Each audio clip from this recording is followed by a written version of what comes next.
Muito boa noite. Numa decisão sem precedentes, a Justiça de Angola decidiu arrestar as contas bancárias e as participações em empresas da empresária Isabel dos Santos em Angola. Na sua primeira entrevista à televisão portuguesa, Isabel dos Santos vai explicar qual a sua visão sobre o que se passa no seu país, Angola, e como é que vai responder a esta decisão do Tribunal de Luanda. Vai ser aqui, na grande entrevista da RTP, hoje numa edição especial em Londres. Isabel dos Santos, em primeiro lugar, muito obrigado por estar na grande entrevista e na RTP. A minha primeira pergunta é o seguinte: o Tribunal Provincial de Luanda acredita que os seus negócios, da senhora, do seu marido e de um administrador das suas empresas, o português Mário Leite da Silva, lesaram o Estado angolano num valor extraordinário e que é o seguinte: 1.136.996.825 dólares e 56 cêntimos. A senhora reconhece ter feito este prejuízo à Angola? Vítor Gonçalves, primeiro queria agradecer a oportunidade desta entrevista. Como deve imaginar, este é um momento na minha vida bastante difícil. Estas alegações são alegações que eu estou a levar muito a sério. Eu sempre trabalhei na maior transparência, portanto, os meus negócios são negócios bem conhecidos. Eu trabalho em Angola há mais de 20 anos, trabalho em Portugal desde 2005, 2006. Sempre o fiz de uma maneira transparente, sempre informei as autoridades, tanto em Angola como em Portugal, das minhas intenções de investimento. Como deve imaginar, o nível de escrutínio que uma pessoa como eu, tanto tendo ligações familiares ao Presidente da República, é sujeita, são elevadíssimas. Portanto, imagino que sempre foram pedidos todos os documentos, todas as provas, desde as origens de fundos, que investimentos pretendia fazer. Ou seja, sempre fui submetida a um grande nível de diligência. E por isto essas alegações hoje chocam-me bastante, surpreenderam-me. Quero dizer que não me foi dada a oportunidade de todo de me poder defender, ou seja, nós não fomos informados que havia um procedimento no Tribunal de Luanda. Nunca recebi uma notificação. Os meus diretores também nunca foram notificados. Nenhum representante legal nosso foi chamado. Portanto, nunca nos foi dada a ocasião de prestar nenhum esclarecimento. Isabel dos Santos, mas, na verdade, o Tribunal não tinha que fazer isso, uma vez que isto é uma decisão preventiva de arresto, não é uma decisão judicial definitiva. Portanto, vai ter a oportunidade de dar as suas explicações sobre estas dúvidas num momento posterior. Não é normal, numa situação de arresto preventivo, que as pessoas cujas contas ou cujas participações sejam arrestadas deem explicações, não é? Portanto, isso não é um caso entendo o que diz e com certeza está certo. Portanto, realmente cabe sempre ao juiz de decidir se dá ou não a ocasião da outra parte apresentar algum esclarecimento ou alguma defesa. E eu acho que aqui, desculpe só um bocadinho, acho que aqui o que é preocupante é que um juiz prudente e com um tribunal prudente, tendo em vista as empresas que tratavam, porque isto são empresas que funcionam, portanto, isto não são ativos escondidos, não são ativos facilmente transicionáveis. Estamos a falar das 9 grandes empresas do país, que empregam mais que 10 mil pessoas diretamente, portanto, estamos a falar de grandes contribuintes, de empresas que inclusive têm relações diárias com pessoas, porque vendem serviços, vendem produtos, e o impacto, tendo em vista o impacto, mesmo o impacto, digamos assim, da preocupação social. As pessoas, quando ouvem isto no dia 30 de dezembro,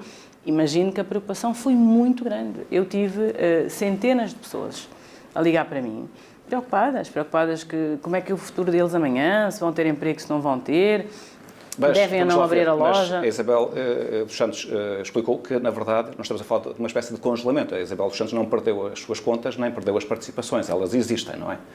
Hoje em dia, esta ação, do que nós percebemos, porque é preciso entender que até a data ainda não foi servido a sentença, ou seja, os meus advogados já tiveram 3 vezes no tribunal para poder receber efetivamente a sentença e perceber do que é que estamos a ser acusados, e até esta data, e já estamos em janeiro, não nos foi entregue ainda nenhum dossiê. Mas relativamente à pergunta inicial, que era aquele valor do 1.136.996.825 dólares e 56 cêntimos, a senhora admite que os seus negócios, os do seu marido e do administrador português que trabalha nas vossas empresas, podem ter lesado o Estado neste valor ou não? Vítor Gonçalves, esta afirmação é falsa. Estas alegações são falsas. São falsas porque quando se lê a sentença, inclusive ela própria, é baseada em várias mentiras. Mentiras como, por exemplo, que eu tive reuniões com um árabe para tentar vender a minha participação da Unitel. Não tive reuniões nem com ninguém. Portanto, e até nem sei como é que podem deduzir que a pessoa é árabe ou não é árabe. Enfim, acho que inclusive até aí o Tribunal foi infeliz e que fez um comentário que é um bocadinho racista, desculpe dizer abertamente, mas, portanto, isto são questões falsas. Há ainda uma outra alegação falsa, que é de uma tentativa de mandar valores ou dinheiros para a Rússia, que é completamente falso. Nunca dei transferência ou ordem de transferência ou pedi quem seja que fosse para transferir dinheiro algum para negócio algum na Rússia. Portanto, são questões realmente que não existem. O que o despacho diz é que um seu sócio teria feito isso em seu nome. Que não é verdade. Isso não é verdade. Que não é verdade. Não houve nenhuma ordem sua de não. transferência ou de alguém ligado a si a transferir, julgo que 10 milhões de uma conta de Lisboa para a Rússia.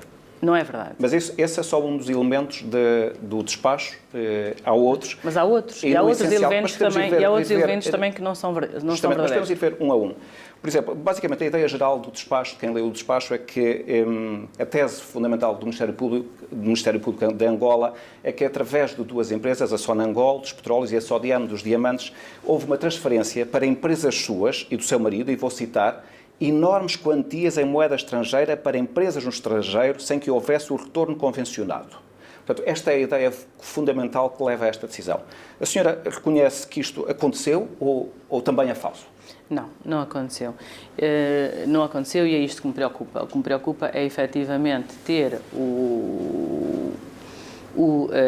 a PGR ou a Procuradoria a fazer representações em frente ao Tribunal baseadas em alegações que não aconteceram. Portanto, em relação às minhas parcerias que eu tive com o Estado, primeiro eu quero dizer que eu sou empresária há vários anos, sou uma empresária séria que investi muito no meu país, investi muito também em Portugal e nestes investimentos tenho algumas parcerias, fiz algumas parcerias em que o Estado participou. No entanto, eu acredito que como parceira do Estado, o benefício que eu gerei para o Estado, ou nos investimentos que apoiei para que o Estado participasse, foram benefícios positivos. Foram benefícios que trouxeram mais de 2 ou 3 mil milhões de retorno no seu todo para o Estado. Porque vejamos. Mas, por exemplo, não queria interromper o seu raciocínio, mas só para concretizar. Concretizar e tendo como fonte, de facto, este despacho sentença do Tribunal Provincial de Luanda, onde todos estes pressupostos que levaram à decisão do Tribunal são apresentados. E um deles é o seguinte: o Tribunal aceitou como válida a ideia do Ministério Público de Angola de que a criação da sociedade Esperança, que tem uma participação de 33% na portuguesa Galp, foi constituída com um capital social de 193 milhões, integralmente subscrito pela Sonangol, e que a senhora ficou de devolver cerca de 75 milhões à Sonangol, relativo a 40% desta participação, e que não o fez. E eu pergunto se não o fez e porquê é que não o fez nos termos convencionados. Portanto, eu gostava de fazer aqui um bocadinho histórico e dar um enquadramento realmente do investimento da Galp. O investimento na Galp em Portugal é um investimento antigo e bastante conhecido. É um investimento que aconteceu em 2005, 2006. Na altura surge do relacionamento entre o Sr. Américo Amorim e os acionistas do Banco BIC. Portanto, eu e o Sr. Américo Amorim somos acionistas do Banco BIC. Ainda me lembro que foi após uma Assembleia Geral de Acionistas em 2005 que nós vamos almoçar. Vamos almoçar à Ilha do Mossul. O Sr. Américo Amorim está presente, estão presentes também alguns familiares seus, no meu caso também estão presentes o meu esposo, e efetivamente surge esta ideia, esta conversa de que, para além do BIC, que já tínhamos conseguido construir e que era uma ponte muito importante entre Portugal e Angola, portanto uma ponte que poderia ajudar a fazer crescer o negócio de empresas portuguesas em Angola, mas também ajudar a fazer crescer o negócio de empresas angolanas em Portugal, ou seja, realmente termos uma ligação, conseguimos uma ligação empresarial, digamos assim, uma ligação entre as economias dos nossos países, porque até a data, estamos a falar em 2005, portanto, são 3 anos depois da guerra, e até aquela data as ligações eram mais ligações políticas, mas não havia negócios em comum, não é? Havia muito poucos ou pouco relevantes. O Sr. Américo Amorim era, sem dúvida, fez essa proposta de fazer um dos mais respeitados e um dos mais conceituados homens de negócio em Portugal. E ele sempre teve essa visão, aliás, era já um projeto antigo que ele já tinha tentado no passado, acredito via Petrogal, porque foi isso que ele explicou, tentar efetivamente investir na Galp. E faz esta proposta ao meu esposo, enfim, de fazermos um investimento na Galp. E fica convencionado que haveria um grupo, um consórcio, um joint consortium privado, portanto, que nesta altura é completamente privado, sem participação da Sonangol. Mas depois entra a Sonangol neste negócio. Portanto, sem participação da Sonangol, que faria que desenvolveria o negócio. Neste âmbito, este grupo, portanto, nós há trabalhos que são feitos, este grupo de investidores conversa com os bancos para poder alavancar um financiamento.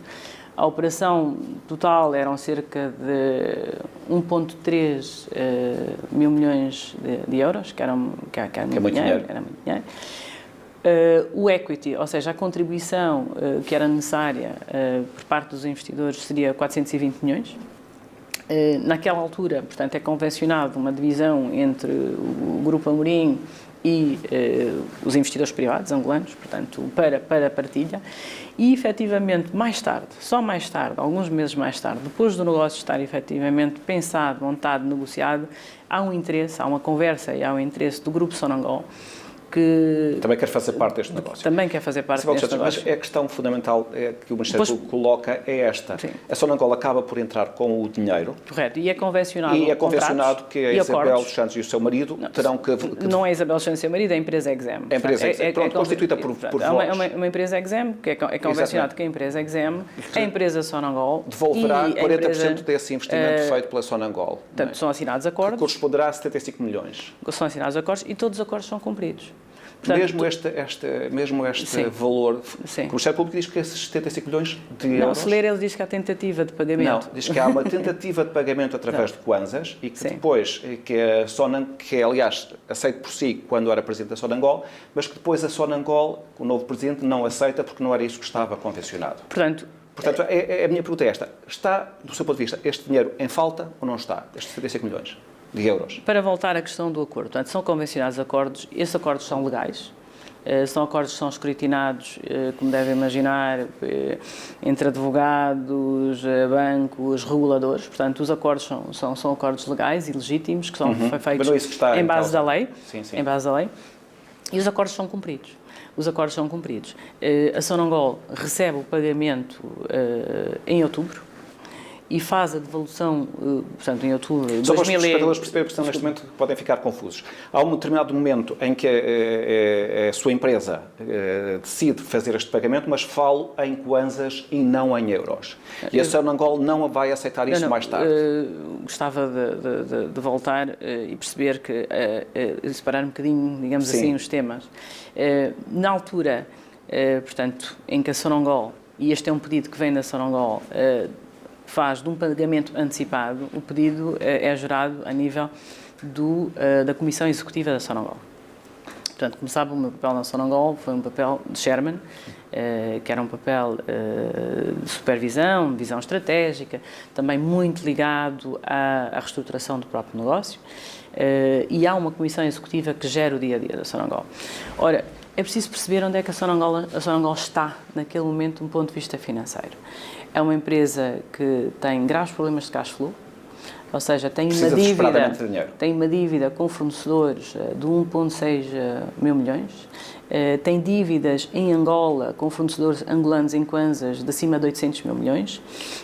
Portanto, é uma empresa com um grande número de dívidas e muitas elas a serem cobradas e com pedidos constantes de cash calls. A Sonangol negocia com as empresas petrolíferas internacionais, que são suas parceiras nos blocos, que uma parte da dívida que ela tem para os cash calls, que ela poderá pagar em kwanzas. E assim sendo, a Sonangol começa efetivamente a negociar com várias empresas sobre os quais tinha crédito, pagamentos antecipados. E é nesse âmbito da negociação dos pagamentos antecipados que a Comissão Executiva aceita o pagamento em kwanzas. Solicita e aceita como uma antecipação. Portanto, o pagamento é efetuado, ele é registado. O pagamento, Isabel Santos, só para perceber, estava à volta deste valor? Era à volta deste valor ou era mais baixo? O pagamento foi feito ao câmbio do dia. Portanto, a lei angolana, no código Mas procurava chegar a este valor? Era esta a minha os valores estavam corretos, não há disputa em relação aos valores, não é? Houve uma contestação em relação à moeda, não houve disputa em relação aos valores. Portanto, mas eu julgo que já ter percebido o seu ponto. Deixe-me só explicar-lhe mais um bocadinho, se calhar. A empresa devolve o dinheiro em kwanzas por solicitação do Sonangol, mas depois, no momento seguinte, a Sonangol recusa essa... Portanto, 4 meses mais tarde, esse facto. O novo Conselho de Administração chega a Sonangol em novembro e apenas em janeiro, portanto, 2 meses depois de estar... efetivamente recusa o facto. Não só recusa o facto, como faz uma devolução. Mas é preciso perceber que o câmbio, que a devolução que faz, também não faz com o câmbio, efetivamente, atualizado. Ou seja, há uma desvalorização que se produz sobre o montante pago. O senhor admite que há um valor, tendo recebido esse valor de volta, admite que há um valor em falta? Em sequência destas circunstâncias, houve outros passos que aconteceram. Iniciou-se, portanto, um litígio, uma discussão jurídica entre a EXEM e a Sonangol, sobre o reconhecimento desse pagamento, se sim ou não, em que condições é que ele deveria ser feito. Portanto, é um processo que começou na Holanda em 2018, logo a seguir a esta questão do pagamento, onde se pediu uma clarificação, então, junto dos tribunais, que sejam, então, os tribunais a clarificar, efetivamente, a validade do pagamento, que parecia ser a metodologia correta, uma vez que havia duas partes com interpretações diferentes no que diz a lei e o contrato. Esta ação entrou, estava em curso, e, a pedido da Sonangol, portanto, os advogados da Sonangol, poucos meses depois da ação entrar, contactaram os advogados da EXEM oferecendo uma solução, dizendo que efetivamente reconheciam que havia havido um pagamento ou uma tentativa de pagamento e que pretendiam chegar a um acordo. Foi suspensa, a questão judicial foi suspensa e durante cerca de 9 meses houve várias negociações, vários drafts trocados e, inclusive, a EXEM e a Sonangol chegaram a um consenso. Portanto, chegaram a uma posição consensual sobre como deveria, então, ser realizado o pagamento, com os drafts de contratos... E isso está tudo feito neste momento? Acordados e minutados, e que faltaria apenas, digamos assim, o último passo, que era a concretização. Por isso é que, quando esta notícia do arresto chega, dia 30, chega como uma surpresa, porque até a data, até pouco tempo anterior a isto, os advogados da própria Sonangol e os advogados da EXEM tinham chegado a um acordo sobre como se fazer esse pagamento. Como se fazer o pagamento, exato. Pronto, e apenas para poder dizer que este investimento gerou uma grande mais-valia. Esse valor ainda não foi pago, estão a acertar os detalhes finais? Em que fase é que está esse... O valor foi pago. Inicialmente, mas... O valor foi pago. Depois surgiu Não, a minha pergunta é, depois desta disputa judicial, chegou-se a um entendimento claro entre a Sonangol e a EXEM sobre qual o valor a pagar? Chegou-se a posições concertadas, ou seja, posições comuns, em que ambas as empresas reconheciam que era muito melhor haver um acordo do que, efetivamente, haver um litígio, porque é preciso perceber que isto são empréstimos que são completamente colateralizados, ou seja, há um colateral que é muito superior do que o valor do empréstimo, que são empréstimos que eram empréstimos com juros, portanto, que geraram juros, e que são empréstimos que foram feitos e escrutinados, e que são empréstimos comerciais.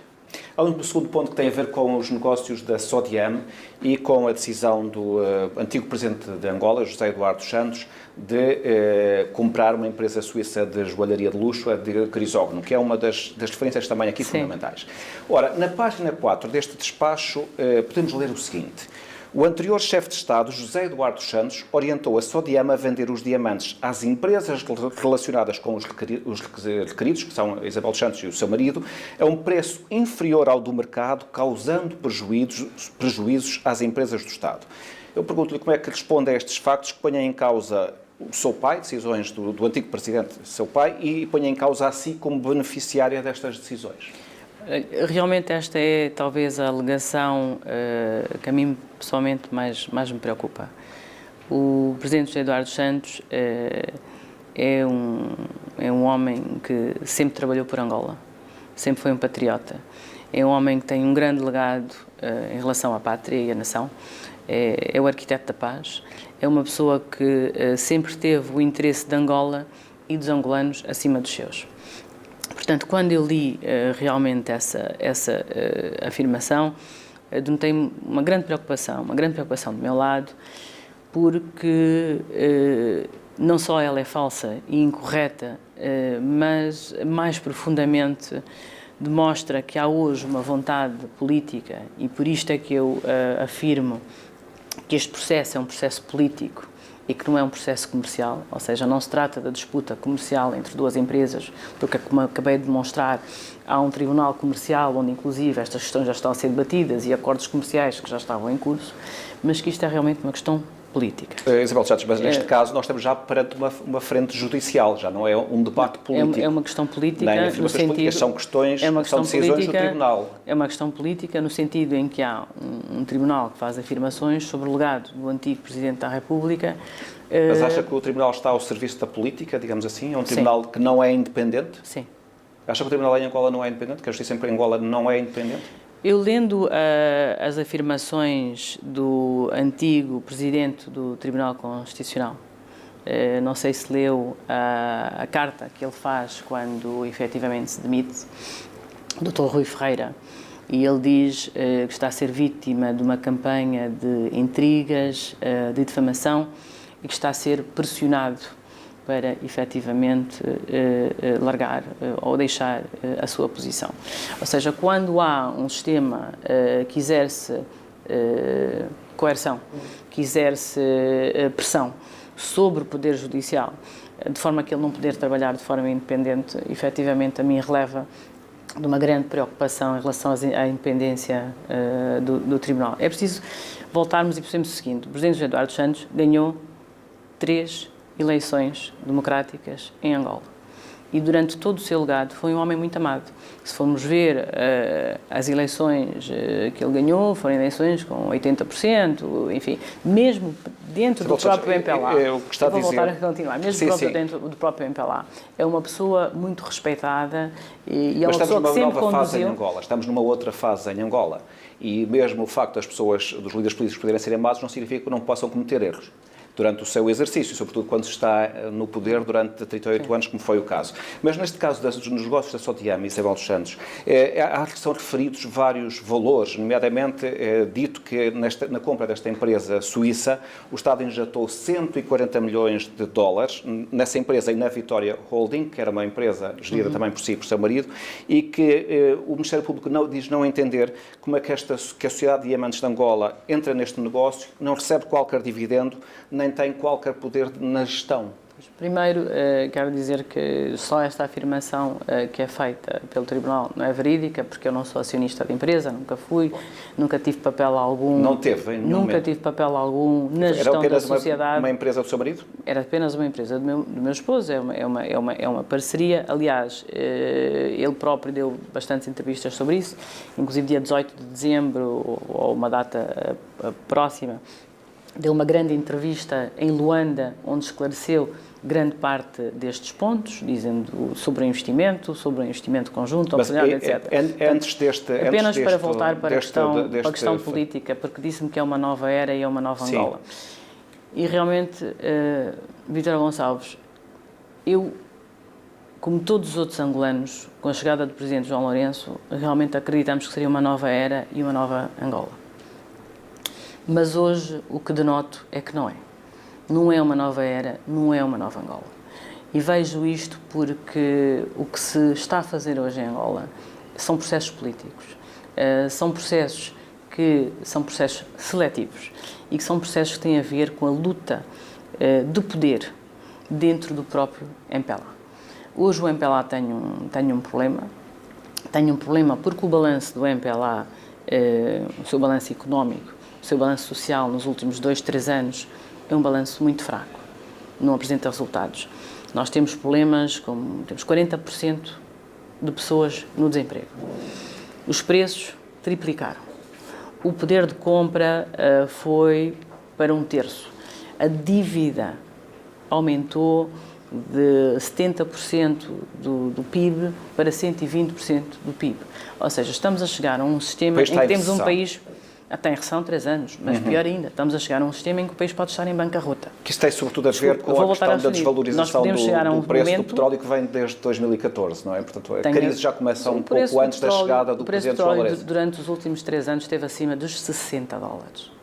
Acima dos $60. E falou, eu gostei muito do valor do petróleo, desculpe, gostava só realmente de chegar aí, porque não há dúvida que o petróleo é uma das questões que mais importa na economia angolana. E se nós formos olhar para a produção do petróleo em Angola, quando eu assumo a presidência da Sonangol e deixo a presidência da Sonangol, a produção é 1,7 milhões de barris por dia. O presidente João Lourenço decide retirar a minha equipa, decide demitir-me da posição de presidente do Conselho de Administração da Sonangol e coloca na Sonangol a mesma equipa que tinha causado a falência da Sonangol e que tinha causado os graves problemas económicos da Sonangol. 2 anos mais tarde, a produção de petróleo em Angola passa a ser 1.300.000 barris. Ou seja, em 2 anos, perde-se 400.000 barris de petróleo por dia. Isto é um impacto muito, muito grande nas contas do país e, sem dúvida, um grande impacto económico. Nós desviámos um pouco para esta questão que é relevante, que está a referir, que tem a ver com a realidade da Sonangol, porque é uma empresa essencial para o desenvolvimento de Angola, mas sobre o caso de Grisógono, só para rematar esse caso, aquilo que a senhora está a dizer é que não tem nada a ver com esse negócio? Não tenho. Pessoalmente, não tem nada a ver com esse negócio? Todos os registros... Porque é um dos negócios que é referido aqui... Exatamente. E por isso é que eu digo que esta sentença... Que vale a pena ser... Esta o seu nome não está nessas empresas? Não está, nunca esteve. Nunca fez parte da Vitória Holding, dessa holding? Eu, felizmente, olha, Vítor Gonçalves, eu sou um empresário de raiz. Os negócios que eu tenho ou que construí, eu construí-os durante 20 anos. Nunca me escondi. Se chegasse a qualquer empresa... politicamente exposta, não é? Mas se chegasse a uma empresa minha há 20 anos atrás, elas não são o que elas são hoje.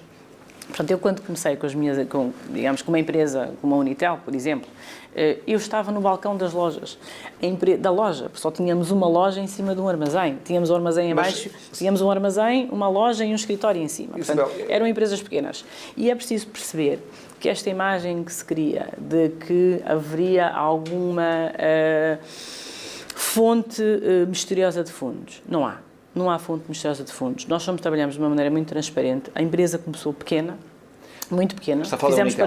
Não, estou a falar da Unitel, em concreto, mas posso falar, por exemplo, da ZAP, que será a mesma situação. Para nos organizarmos, são empresas que começaram... Para o público que nos está a ver, porque provavelmente não domina todo este universo. Mas está-me a perguntar em relação à minha postura nas empresas. A minha postura nas empresas é transparente. De Grisógono, e aquilo que me está a dizer é que todas as alegações que aparecem neste despacho de sentença do Tribunal não são verdadeiras, porque a senhora não tem nada a ver com nenhuma dessas empresas. Esses factos são demonstráveis. O que estou a dizer é que não tenho a ver com a empresa de Grisógono. Foi o que eu disse. E que estou a dizer que a minha postura nos negócios sempre foi uma postura de transparência. Todas as empresas onde eu participo, eu estou fisicamente, recruto as equipas, participo na operação. Porque eu queria perguntar-lhe, se tendo em conta que as referências que são feitas aqui, nomeadamente às decisões do anterior Presidente da República, que sugerem que houve um favorecimento dos seus familiares e, ao mesmo tempo, uma desvalorização da empresa nacional de diamantes, se não receava que isso possa dar origem a processos criminais? O que eu receio é que isto dê origem a processos políticos, porque isto demonstra uma motivação política por parte do regime atual, que efetivamente não tem interesse... Está completamente segura relativamente às questões empresariais que são aqui colocadas neste despacho? Tem provas para demonstrar isto em tribunal, que as referências que estão aqui relativamente à propriedade de algumas dessas empresas não estão corretas? Sim, isso sem dúvida, porque nem poderia estar consigo e afirmar ao contrário. A minha postura no mundo empresarial sempre foi transparência, aliás, sempre colaborei com as autoridades, sempre foram pedidas muitas informações, que seja na CVM, seja no Banco de Portugal, portanto, sempre fui transparente em relação em que negócio estou e que negócios faço. E continuarei a ser. Portanto, não tenho problema algum em dizer em que empresa estou ou em que empresas não estou. Além de ser empresária, a filha do anterior presidente falou com o anterior presidente, com o seu pai, sobre este caso. Como é que ele viu estas referências que aparecem aqui? Conforme eu lhe digo, há aqui um grande problema.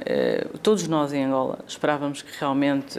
Porque a questão da corrupção em Angola é um problema. É um problema. É um problema. E não é um problema de hoje, portanto, é um problema que existe. Sim, não é um problema de hoje. É um problema que existe, é um problema que é reconhecido. Aliás, este problema é até reconhecido também pelo próprio MPLA, pelo partido.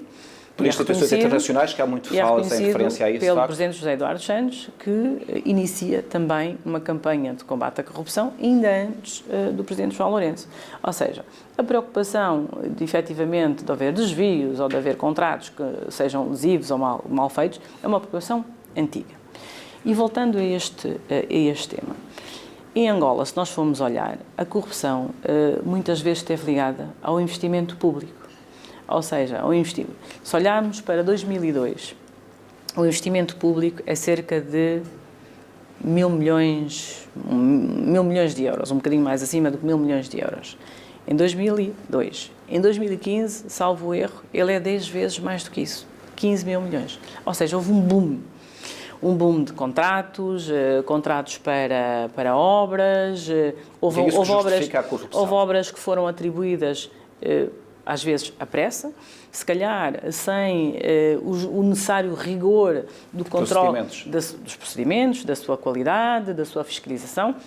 Houve parcerias que foram feitas de empresas de construção civil com pessoas influentes no aparelho do governo. Agora, denote que não está aí nenhuma empresa de construção civil, porque eu, efetivamente, não fiz parte destas obras, não tenho nada a ver com esta questão. Portanto, isto é o primeiro grande foco da corrupção. E o segundo grande foco da corrupção, que se fala muito e que se evidencia, foram os negócios internos da própria Sonangol. Portanto, uma das razões pelas quais eu vou para a Sonangol, para além de reestruturar, efetivamente, a empresa, é também para ajudar a identificar o que é que estava a passar dentro da Sonangol. Porque é que uma empresa porque é que uma empresa que tinha no auge, vemos, em 2000 a empresa produz 600 mil barris dia. Em 2012 a empresa está a produzir 1,8 milhões de barris dia. Ou seja, uma empresa explosiva, que está a crescer imenso, que está a ter imenso rendimento. Então, como é que é possível que em 2016 ela tem quase 20 mil milhões de dívida? A senhora acha que isso tem a ver com a corrupção generalizada que se viveu na empresa durante esse período? Não há dúvidas que havia problemas gravíssimos dentro da Sonangol. Aliás, esta é uma das missões para a qual que me é confiada. Portanto, o Ministro das Finanças tem preocupações graves em relação ao que se passa na Sonangol, porque a Sonangol perde a capacidade de fazer pagamentos da concessionária em 2015. Ao Ministério das Finanças. O Presidente da República percebe que há efetivamente problemas também com a sociedade, pede ao antigo PCA, Francisco de Lemos, as contas, um diagnóstico, que não lhe são apresentados. Que não lhe são apresentados. Portanto, há aqui, é importante relevar, há aqui uma questão que, se realmente o interesse de combater a corrupção não fosse seletivo e não fosse político, o Presidente João Lourenço teria, sem dúvida, logo desde o início do seu mandato, olhado para estas duas questões, que são questões fundamentais. A questão dos desvios no investimento público ligado às obras públicas e a questão da própria... E da sua opinião, não fez por alguma razão?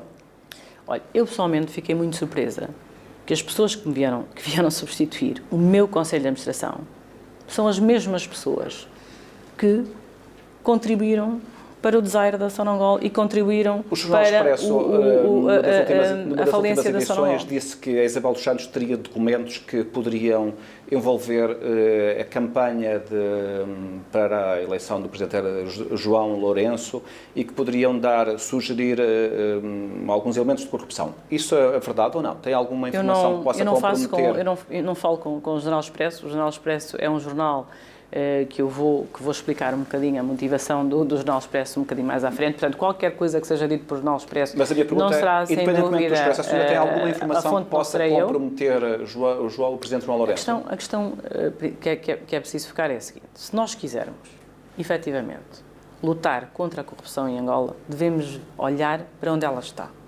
Não podemos utilizar a corrupção ou a luta contra a corrupção, a suposta luta contra a corrupção, de forma seletiva para poder neutralizar o que nós achamos que podem ser futuros candidatos políticos. Portanto, pessoas que possam entrar no futuro no campo político e que possam efetivamente representar alguma influência e possam efetivamente representar alguma popularidade dentro do próprio MPLA e dentro sim, digamos quando se assim, fala da corrupção Angola. em Angola e, digamos, do clima, do ambiente de negócios em Angola, faz sempre referência ao facto do antigo presidente ter nomeado a Isabel dos Santos, sua filha, para a Sonangol, a presidência da Sonangol, e o seu filho para o Fundo Soberano de Angola. Portanto, este é dado como um exemplo de nepotismo, no sentido em que há um favorecimento dos familiares, e isso pode ser entendido em sentido lato como atos que podem sugerir alguma corrupção desse sentido. Mas, por outro lado, também é referido, muitas vezes, quando se fala do seu percurso, e eu não quero retirar-lhe méritos empresariais, que quando se diz o seguinte, mas Isabel dos Santos, que tem uma fortuna estimada entre 2 mil milhões, eu não sei qual é a sua fortuna, mas o jornal, a imprensa de vez em quando refere 2 mil milhões, como é que foi possível ter feito essa fortuna só com o seu exercício de trabalho? E se o seu próprio caso não pode ser um caso cuja dimensão, digamos, da sua riqueza, teria a ver também com situações de corrupção. A senhora, como é que responde a essa percepção que existe? Eu acho que o Vítor Gonçalves faz-me duas perguntas. Uma pergunta é sobre o meu percurso profissional, e eu vou responder. E uma primeira pergunta que é sobre as questões da Sonangol. Ir para Sonangol, depois de ter já construído mais do que 5 grandes empresas de sucesso em Angola, que são referências, de ter mais de 10 mil trabalhadores, de ser uma pessoa conceituada internacionalmente, inclusive ter investimentos em Portugal, e ter várias empresas construídas por mim, empresas nas quais eu investi e trabalhei desde o início. Portanto, acha que foi pelo seu mérito e não pela sua circunstância de ser filha do Presidente da República? É um grande sacrifício pessoal. É um grande sacrifício pessoal porque obrigou-me, e se calhar é por causa muito desta razão que eu estou aqui hoje a conversar consigo e que não estou em Angola, foi um grande sacrifício pessoal e foi também um exercício de confiança. Era preciso perceber para onde tinha ido o dinheiro da Sonangol. Havia problemas graves, havia vários relatórios que tinham existido no passado, de vários negócios ligados a China-Sonangol, negócios ligados a aviões, negócios ligados a Sonangol Shipping, a barcos. Havia vários indícios. Negócios ligados no setor imobiliário. Havia vários indícios que o dinheiro da Sonangol estava a ser aplicado ou estava a ser usado. Até é preciso ver que a Sonangol era um Estado dentro de um Estado. Para fins pessoais. Era um Estado. Está a sugerir que havia um esquema de corrupção muito forte dentro da Sonangol. Sim, havia. E a Sonangol era um Estado dentro do Estado. Era muito difícil. Era muito difícil. E responsabiliza o Conselho de Administração do tempo por esse facto? Era muito difícil para o governo angolano de ter uma visibilidade do funcionamento da Sonangol. Dou-lhe um exemplo. O Augusto Tomás, o ministro Augusto Tomás, que agora está preso, é indicado, se não estou em erro, em 2005 ou 2006, como secretário das Participações do Estado, exatamente para ir supervisionar e perceber o funcionamento da Sonangol. Infelizmente, ele não tem sucesso na missão. Portanto, por razões políticas, digamos assim, essa iniciativa é morta, portanto, não se consegue. E só em 2016 é que se consegue colocar, pela primeira vez na história da Sonangol, um Conselho de Administração que não era herdeiro e nomeado pelo Conselho de Administração anterior. Portanto, todos os Conselhos de Administração anteriores aos meus foram sempre Conselhos de Administração herdados e nomeados ou sugeridos pelos Conselhos de Administração anteriores. Portanto, não era possível fazer mudanças. Era isso que está a dizer. Muito, muito difícil perceber, porque a Sonangol era um Estado dentro de um Estado e tinha várias áreas da Sonangol que eram opacas. A senhora acha que esse Estado escapava ao controle do próprio Presidente? Eu acho que havia grandes dificuldades em realmente perceber-se todos os negócios da Sonangol, porque a Sonangol tinha um grande grau de autonomia. É preciso perceber o seguinte... Essa era a primeira parte da pergunta. Mas deixe-me só continuar, porque há um fator que é importante. É preciso perceber o seguinte. Durante muito tempo, o Governo e o Estado angolano esteve virado para o esforço da guerra, depois para o esforço da paz. E havia um grande grau de confiança nos gestores e nas administrações da Sonangol para gerirem o bem, para gerirem efetivamente o bem. E há áreas da Sonangol que eram completamente opacas. Por exemplo, a área do trading do petróleo. 1,8 milhões de barris por dia, dos quais a Sonangol vendia metade, porque metade são do Estado, não sabe quem vendeu, como foi vendidos. E eram vendidos a grandes descontos. E a senhora, neste momento, ou no tempo em que lá esteve, conseguiu perceber? No dia 8 de novembro de 2016, eu tomo a decisão de demitir uma funcionária da Sonangol que tinha estado sob a investigação nossa e que era diretora da Sonangol Londres, portanto, do escritório da Sonangol Londres, que é o escritório da Sonangol que é responsável pelo trading do petróleo. E eu tomo a decisão de exonerar essa pessoa. E porquê é que eu tomo essa decisão? Porque desde a minha chegada a Sonangol, durante vários meses, várias tentativas, de perceber e de ser transparente o esquema de venda de petróleo. A senhora chama-se Sandra Júlio e é diretora da Sonangol Londres. Portanto, este esquema de venda de petróleo era uma área de negócio da Sonangol que escapava. Imagine, nós estávamos a fazer o projeto de reestruturação da Sonangol, estávamos a fazer um projeto de reestruturação e conseguimos melhorias em todas as áreas. Avaliamos 8 mil trabalhadores, conseguimos poupanças de custos de 40%, renegociamos centenas de contratos, implementamos sistemas de softwares, ITs, todas as faturas deixaram de estar em gavetas e passaram a ser digitalizadas e entraram dentro do sistema. Mas havia uma área. Que era essa? Uma área que eu não conseguia ter acesso, que era uma área completamente opaca. Portanto, eu faço uma viagem a Hong Kong para perceber qual é a relação entre a Sonangol Londres e a Sonangol Hong Kong. E depois faço uma viagem a Sonangol Singapura. E consigo perceber que há um nível de opacidade tal que a única forma de realmente chegarmos ao fundo da questão desta problemática que a Sonangol tinha era termos alguém no escritório de Sonangol Londres que estivesse encarregado do trading, que nos pudesse pôr luz e transparência ao que estava a passar. Ora, isto é dia 8 de novembro e nós somos despedidos dia 16 de novembro, e dia 16 de novembro são colocadas as mesmas pessoas que faziam parte deste esquema. Já consegui perceber aí tem que perceber ideia. Que não há vontade de luta realmente contra a corrupção. Nós temos 10 minutos para esta entrevista, portanto nós não temos todo o tempo para poder explicar com todo o detalhe este caso, mas tinha algumas perguntas sobre Portugal. Não acabou por não responder à segunda parte da pergunta, que tinha a ver com o facto de ter uma fortuna estimada em 2 mil milhões de euros e disso poder corresponder, essa fortuna poder corresponder não apenas ao seu mérito empresarial, mas sobretudo ao facto de ser filha do antigo presidente e com isso ter condicionado decisões e ter tido acesso a financiamentos de empresas públicas do Estado angolano. A senhora como responde a essa percepção que existe de que essa sua fortuna deriva dessa sua condição e pode sugerir alguma corrupção?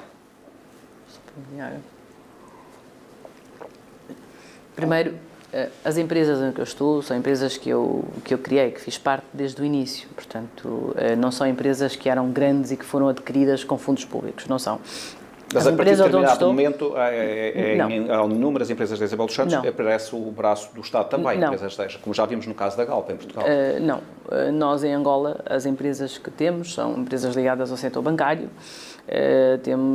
Portanto, criamos um banco, fundamos um banco privado, com acionistas privados. Não envolveu os fundos do Estado. Em relação ao Unitel, a Sonangol comprou a sua participação e pagou a sua participação. Portanto, pagou 25% e nunca pagou mais nada. Não houve um só dólar ou kwanza ou euro investido da Sonangol para além da compra da sua participação inicial dos 25%. Não houve mais dinheiro algum. Inúmeras empresas criamos, que sejam os supermercados que começaram de raiz, com um projeto feito inicialmente com o Grupo Sonai. Foram projetos de raiz, foram projetos que foram construídos. Hoje eles podem estar estimados nesse valor, mas eles estão estimados, o que está a estimar é a obra que está construída. Portanto, o que está a estimar é efetivamente o que está feito. E o que está feito não está feito com dinheiro público nem com dinheiro do Estado. Nós temos muitos financiamentos bancários, trabalhamos com bancos privados, temos centenas de milhões equivalente em dólares na banca, levantados na banca comercial. E pagamos juros, são operações que vivem e trabalham todos os dias. Isabel dos Santos, gostava também de escutar sobre as suas participações nas empresas portuguesas. Tem participações na Galp, na NOS, na EFASEC, no Aerobic. Acha que este caso que está agora a acontecer em Luanda, com este arresto, pode criar uma reputação, pode prejudicar a sua reputação nestas empresas e, em última análise, poder prejudicar estas empresas que eu acabei de fazer referência? Há uma campanha concertada e paga que está agora a decorrer em Portugal e não só. Portanto, eu tive conhecimento que há uma campanha que foi contratada, que há inclusive jornalistas de um grupo chamado ICIJ, Investigative Journalists, que há jornalistas da Wikileaks, etc., que foram contactados. E tenho aqui alguns elementos que gostava de partilhar consigo. Há uma empresa chamada Squire Patent Box, que é contratada, e dei-lhe aqui a cópia, pelo escritório do Sr. Presidente da República de Angola. Portanto, há aqui a assinatura do Vítor Lima, que está aqui, efetivamente, a empresa que foi contratada, que é uma empresa de lobby e uma empresa de advogados. Esta empresa subcontrata uma empresa chamada Herme Capital. Esta empresa Herme Capital é sediada em Malta. Portanto, a empresa Herme Capital, vou-lhe continuar a dar, tenho aqui a prova que pertence a portugueses, ao Sr. Pedro Pinto Ferreira e Maria Lacerda Megan. Portanto, a olhar para quem são estas pessoas estão ligadas ao Sr. Carlos Pinto Ferreira, que é da Domínio Capital. Portanto, agora diga-me, porquê é que uma empresa é contratada nos Estados Unidos pela presidência de Angola para fazer lobby nos Estados Unidos e subcontrata uma empresa em Malta ligada a 3 cidadãos portugueses que são conhecidos como testas de ferro do engenheiro Manuel Vicente? Portanto, tem aqui o Sr. Carlos Pinto Ferreira, da Domínio Capital, e que trabalham em Portugal com a Newshold e com o Grupo Empresa nesta campanha. Portanto, é preciso perceber que há aqui uma ligação entre o engenheiro Manuel Vicente e o Presidente João Lourenço. E esta ligação está aqui demonstrada, que tem aqui um contrato, que é um contrato que acho que são cerca de 4 milhões de dólares. 4 milhões de dólares que são pagos pela presidência de Angola a uma empresa nos Estados Unidos, que depois paga a uma empresa que tem ligações ao engenheiro Manuel Vicente. Portanto, isto aqui, nada disto é inocente. Por isso é que eu digo, isto é uma campanha política. Estas sentenças em tribunal, ou querer fazer parecer que eu sou o foco da corrupção em Angola, não é nada mais do que uma tentativa política de neutralizar, efetivamente, a minha pessoa, como um possível opositor político, porque há vozes em Angola que acreditam plenamente que eu um dia possa fazer política. Não temos dúvida disso. Há cerca de um ano, há menos de um ano, entrevistei o Presidente João Lourenço e coloquei-lhe essa pergunta, se haveria aqui uma perseguição aos familiares do antigo Presidente José Eduardo dos Santos. E o que ele respondeu foi que se a Isabel dos Santos tem um problema judicial, e foi afastado da Sonangol. Se o seu meio-irmão José Filomeno dos Santos foi afastado do Fundo Soberano e está neste momento a ser julgado, é porque ocupavam posições de poder no aparelho de poder, ocupavam posições relevantes. Não era a sua condição de filhos que estava aqui em causa, nem era isso que motivava a presidência, mas era o facto de ocuparem posições de poder e cujas decisões poderiam ser, seriam suspeitas e poderiam ter que ser investigadas. Aliás, portanto, acho que até nem isto... Essa era a questão que o Presidente colocava e não uma perseguição pessoal aos familiares do anterior Presidente. Trata-se de uma perseguição pessoal. É uma perseguição. É uma perseguição política. Na verdade, os outros irmãos, ou os outros filhos do Presidente Eduardo Santos não estão a contas com a Justiça, não têm essa questão, não é? É uma perseguição política. Primeiro, eu acredito que o lugar que eu ocupei na Sonangol, e só estive 18 meses, portanto, tive 1 ano e meio apenas, a comparar com o Engenheiro Vicente teve quase 12 ou 14 anos, ou o Francisco Lemos teve 4, o Engenheiro Joaquim David, que também teve largos anos. Portanto, eu ocupei 18 meses e fui com uma missão muito específica. Reestruturar uma empresa falida, ou seja, se havia a intenção do Presidente dos Santos em colocar benefício para os seus filhos, não iria colocar a sua filha quando o petróleo estava a $29 e a empresa estava falida em 20 mil milhões. Quando a empresa já tinha tido resultados positivos, que o petróleo já tinha estado a $120 e que a empresa estava a distribuir dividendo. Portanto, há aqui uma incoerência. Há uma incoerência. Isabel, então, não compreendo para fora, quando um presidente nomeia uma filha, isso é sempre suspeito. Olha, eu acho que as pessoas são nomeadas pelos cargos, efetivamente, pelos seus currículos. E o meu currículo fala por si. Eu, em Portugal, fiz parcerias com as maiores empresas de Portugal. Com a nós, fiz parceria na EFASEC. Portanto, o meu track record, acho que... Pronto, foi pena que foi aquela segunda parte da pergunta que eu não pude realmente, se calhar, responder, porque o tempo é curto. Mas eu trabalho há 20 anos. Eu trabalho todos os dias. Durante muito tempo, as pessoas conhecedoras do meu trabalho me acompanharam, viram como é que eu construí estas empresas. E o meu mérito empresarial, a minha capacidade de gestão, é uma capacidade reconhecida. Portanto, a minha nomeação para Sonangol vem, efetivamente, muito baseada nesta experiência de gestão, nesta capacidade também de interagir com o mundo do negócio internacional. Isto era fundamental, porque não se esqueça, como eu digo, é uma empresa que está falida, com muitas dificuldades e que precisava realmente de ajuda. Mais um minuto e meio nesta entrevista e, de facto, há muitas questões que vão ter que ficar de fora, mas voltando à questão que eu tinha colocado há bocado sobre a sua participação nas empresas portuguesas e tendo em conta que também houve uma referência na imprensa que o Eurobic estaria a ser sujeito a uma inspeção do Banco de Portugal por suspeitas de branqueamento de capitais. Portanto, qual é a sua intenção relativamente às participações que tem nas empresas portuguesas? Primeiro é preciso perceber que todos os investimentos que eu fiz em Portugal foram investimentos que vieram via o Banco Nacional de Angola. Portanto, eu não tenho capital ilícito em Portugal. Todos os investimentos que fiz em Portugal são investimentos que foram dos meus dividendos, de empresas legítimas, que trabalham e que operam, dividendos declarados, com autorizações do Banco Nacional de Angola para exportar estes dividendos para Portugal e fazer os respectivos investimentos. Todos os investimentos que eu tive em Portugal também foram validados pelas autoridades. Ou seja, eu sempre fui transparente em relação aos investimentos em Portugal. Estas suspeitas que existem, que poderão estar a ser investigadas pelo Banco de Portugal de branqueamento de capitais no Eurobic, não é um problema para si? Nós sempre colaboramos com o Banco de Portugal. Estamos sempre dispostos a prestar qualquer esclarecimento. Como digo, são muitos anos de trabalho. Trabalho em Portugal há mais de 15 anos e é preciso saber que, por exemplo, o Banco BIC, quando nós compramos, era um banco que estava falido. Portanto, nós tivemos que reconstruir o banco. A EFASEC, quando eu invisto na EFASEC, é uma empresa que tem grandes dificuldades financeiras e foi uma empresa que precisou de investimento, que precisou de ser reconstruída. Isto são histórias de sucesso. Portanto, são histórias que começaram com sociedades que tinham dificuldade, com investidores, no meu caso, que chegaram, que acreditaram, que apostaram, que colocaram as boas equipas e que fizeram estas empresas Saia algum atexto do seu património em Portugal?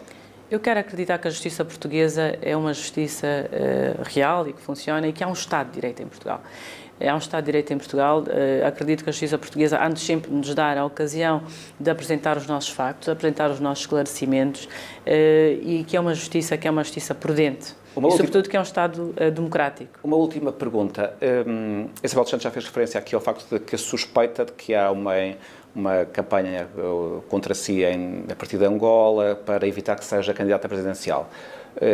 Tem alguma ambição dessa natureza? Olha, o meu pai deixou um grande legado político em Angola. É um legado que eu e muitos angolanos gostaríamos de ver respeitado. Achamos que é muito importante. Eu tenho um grande sentido de dever em relação a Angola. É a minha pátria. É o país que eu amo. É o país onde eu investi 90% da minha vida e 90% do meu capital. Portanto, como pode ver, as minhas empresas estão em Angola, os meus bens estão em Angola, os meus trabalhadores estão em Angola. Então a resposta à minha pergunta é? Eu farei tudo o que eu terei que fazer para defender e prestar os serviços à minha terra, ao meu país, incluindo poder Angola. vir a ser candidata presidencial em determinado momento. É possível. Isabel dos Santos, muito obrigado por ter vindo à grande entrevista, por ter aceitado responder a estas questões. De facto, este é um tema complexo que deixa de fora muitos outros elementos que poderíamos conversar, poderá ficar para uma próxima oportunidade. Agora, Vítor Gonçalves, eu é que agradeço agora pelo que a tempo. Isabel dos Santos está mais disponível também para eu dar agradeço pelo tempo e esclarecimentos. pela sua simpatia por realmente ter estado aqui comigo hoje. Muito obrigada. Obrigada a todos. Foi a grande entrevista. A grande entrevista pode ser vista na RTP3, na RTP1 e na RTP Internacional em diferentes horários e a partir deste momento no site da RTP em RTP Play. A todos, muito obrigado. Eu regresso na próxima semana.